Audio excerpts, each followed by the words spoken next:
Saturday, it switched from 90% chance to 100% chance. It switched from 90% to snowing right now. Oh, it's back down to 90. That's because it started snowing now. Man, I need a wireless mic. A little raspy today, huh? No, I feel all right.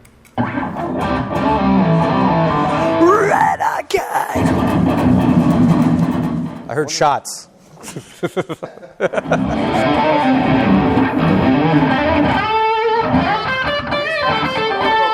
Well, a shot? A little shot.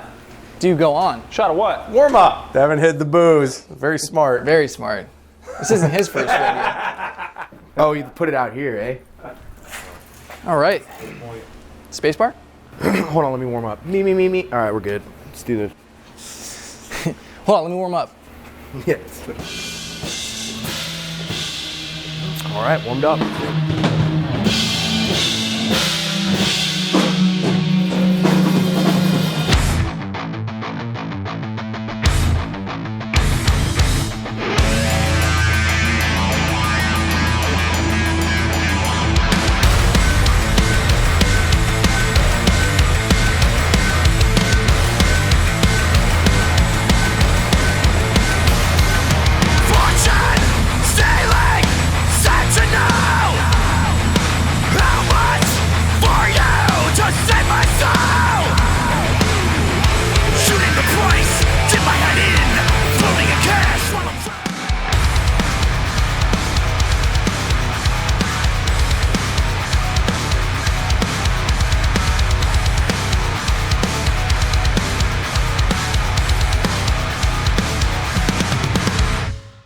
So I've been in bands for the better part of 12, 14 years now. I was in a band called Before Their Eyes and did a bunch of touring with them, and then joined a band called Downplay, which was signed to Epic Records. And then they went off and formed Starset, and I quit. Then I found the Idiots and NineShrines. I joined Attack in late 2006, maybe. It was just non-stop, tour after tour, city after city, country after country. I mean, it was fucking crazy. Me and Bayless were in a band, Life on Repeat. So unfortunately, I've known that dude since he was like 16. So I don't know, it's been like 12 years at this point. Our band broke up. I met Wetzel through a mutual friend. I've never been a fan of Attack or any kind of music that sounds like that. And you know, we had our problems, and obviously the band's not together anymore. But a mutual friend of Bayless and mine said, you know, his band broke up about the same time as my band, and they said, you know what, you guys would love each other. You know, you guys should start talking. I think that you guys could really hit it off. And both of us we're like, fuck you, you know, no way, blah, blah, blah. You know, he was not a fan of my band. But, you know, sure as shit, Destiny had other plans. And I just, on a whim, drove out to Ocean City, Maryland. You know, I met him and I decided to give him a chance and start working on music with him. And, I mean, the rest is kind of history.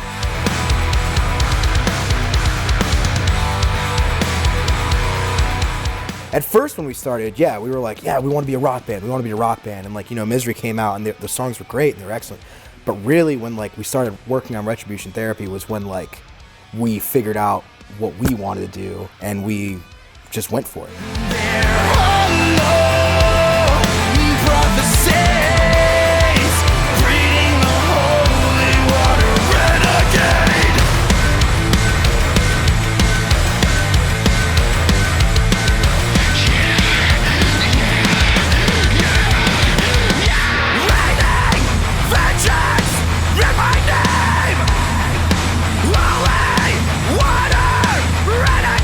So the biggest difference between the process for creating Retribution Therapy versus the Misery EP, you know, when we were writing Misery, that was a huge discovery process for us. With, you know, Evan and Chris had just joined the band. Devin and Bayless and I had known each other for some time. When it came to the full-length record, when it came to writing for Retribution Therapy, I mean, we spent the better part of 18 months on those songs. We had time to really hone in on what was cool about the songs and kind of rework them a million times over just ourselves before we even got in the studio. I think younger bands don't always get to do that. They're a little rushed, but we had time and it was totally worth it. Renegade! Renegade!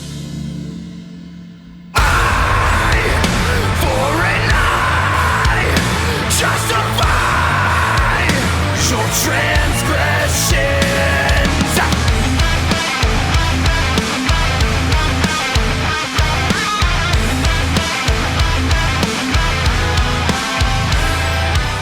Since the EP came out, we've spent a lot of time on the road. We've played a lot of festivals. I mean, we've shared the stage with a ton of really great bands. When we weren't touring, when we weren't playing shows, when we weren't traveling, we were really focused on making sure that our first full-length record was really everything that it could possibly be. We went in like last minute to New York for Dan. We thought we were going to do the whole album in Cleveland. And by the time we got to Dan's, like we were like pretty confident in the songs that we had, but really we wanted to like perfect them. And one of the like strange things was like, since our whole entire band is full like producers and stuff, it's like no one can really figure out whose idea is the best. So as opposed to getting locked in these arguments about whose idea is going to be the best, we most of the time just drink instead. So as you can see, that creates quite a conundrum for us, which is where Dan Corneff came in. So when it came to doing our record, he was really at the top of our list of people we wanted to work with. Recording was smooth. I mean, his studio is in the middle of nowhere, so you're kind of like, you're kind of focused in. There's not a whole lot to do. There's no like going out, so you're kind of there, and if you're there to work. He was a very trusted person that we knew we could show him 4 or 5 of our ideas that should fit into one song, and we all in our heads think to ourselves, whatever he picks, that's the right idea. You know, and that's the end of it. It's better to have someone not in the band kind of bossing us around, I guess. Which he was bossing us around. Because if he doesn't, we would just fuck off all day and do whatever we wanted. So we started drinking. A lot of poker played. Sleeping on the pavement. 9 a.m., me and Evan just trashed as hell. Like dead of night, just hammered drunk. Dude, we broke your car, we're so sorry. So tell me, how do you fight? Leading the blind into catastrophe. There are no prophecies, breeding a holy water renegade. So tell me.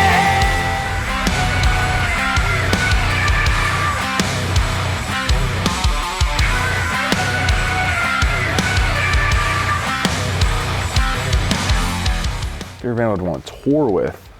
That's a difficult question.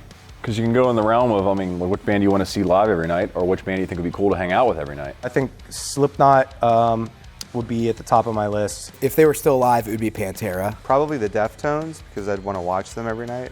Favorite song on the record, I'd have to say Ringworm is definitely like the funnest to play live, for sure. So I guess that kind of just, I mean, yeah, it goes hand in hand for me. I like a lot of them for different reasons, but I think Chain Reaction, it has like the really heavy stuff we like to do, but it also has like kind of mainstream rock anthem-y chorus that we also like to do.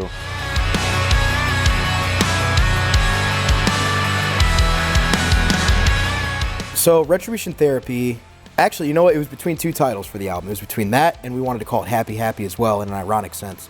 But we ended up going with Retribution Therapy because we thought it really fit the album as a whole, which is more like from the ashes, like this is our therapy and this is our outlet for all the things that, you know, maybe had gone wrong in our lives. And more importantly, like we want it to be a therapy for our listeners as well. I think it's a great outlet to listen to music as opposed to like turn to like physical violence or like, you know, anything like that. And, you know, it worked for me when I was growing up, so hoping that maybe I can make that same impression on someone else. I think this year is going to be awesome for NineShrines. You know, we really put out the best record that we possibly could. You know, I'm hoping that we get to tour on it and really make our mark in the rock scene and just show everyone what we're about. I mean, you only get one first record. That's your first real impression as a band. You know, not to say that the EP is not worth anything, because it is, but I mean, that first full length is really important to us. We've wanted to really take what we've done before and really put it another step above. And it's just been so important for us to make sure that Retribution Therapy, as it has come to be known to us, is really everything that we want it to be. There are no prophecies, breeding a holy water renegade.